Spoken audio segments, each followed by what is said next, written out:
Hi, you are most welcome on A to Z motivational. आज की video में हम लेकर आए हैं ब्रह्मा, विष्णु और महेश, इन त्रिदेव में महान कौन है। तो चलिए जानिए आज की वीडियो में। एक बार सरस्वती नदी के तट पर ऋषि मुनि एकत्र हुए। वे चर्चा कर रहे थे कि त्रिदेव यानी ब्रह्मा, विष्णु और महेश में सबसे श्रेष्ठ कौन है। इस पर सहमति नहीं बन पा रही थी, इसलिए उन्होंने परीक्षा लेने का निश्चय किया। यह कार्य महर्षि भृगु को सौंपा गया, जो ब्रह्मा जी के मानस पुत्र थे। तो इनमें सबसे पहले ब्रह्मा जी की परीक्षा हुई। महर्षि भृगु सबसे पहले ब्रह्मलोक पहुंचे। वहां उन्होंने न तो प्रणाम किया न स्तुति की। यह देख ब्रह्मा जी को क्रोध आ गया।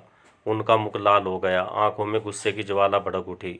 लेकिन वे यह सोचकर शांत हो गए कि भृगु उनके ही पुत्र हैं। वे अपने क्रोध को नियंत्रित कर गए। इस घटना से महर्षि भृगु को उनका उत्तर मिल चुका था।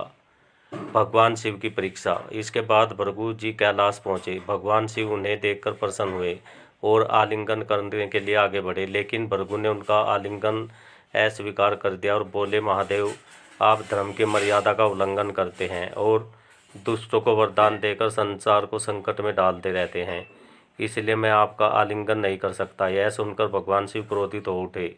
उन्होंने त्रिशूल उठाया और भृगु को मारने ही वाले थे कि माता सती ने किसी तरह उनका क्रोध शांत किया। भगवान विष्णु की परीक्षा। इसके बाद महर्षि भृगु वैकुंठ पहुंचे। वहां भगवान विष्णु माता लक्ष्मी की गोद में विश्राम कर रहे थे। भृगु जी ने सीधे उनके वक्ष पर पैर से प्रहार किया। भगवान विष्णु तुरंत उठकर खड़े हो गए। वे न क्रोधित हुए, न ही उन्हें कोई शिकायत की, बल्कि वे हाथ जोड़कर बोले, महर्षि, आपके चरणों पर चोट तो नहीं लगी? क्षमा करें, मैं आपको आते हुए देख नहीं पाया, इसलिए स्वागत नहीं कर सका। आपके चरणों का स्पर्श पवित्र करने वाला होता है। इतना कहकर वे उनके पैरों पर को दबाने लगे।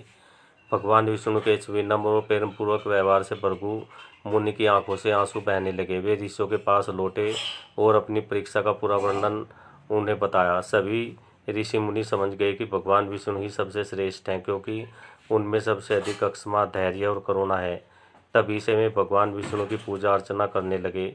वास्तव में ऋषियों ने यह परीक्षा मनुष्यों के संदेह को दूर करने के लिए ही की थी, ताकि वे सही मार्ग को पहचान सके। जय Brahma, Vishnu, Mahesh. Okay guys, I hope जानकारी आपको अच्छी लगी होगी। तो मिलते हैं नेक्स्ट वीडियो में। Till then, okay, bye bye.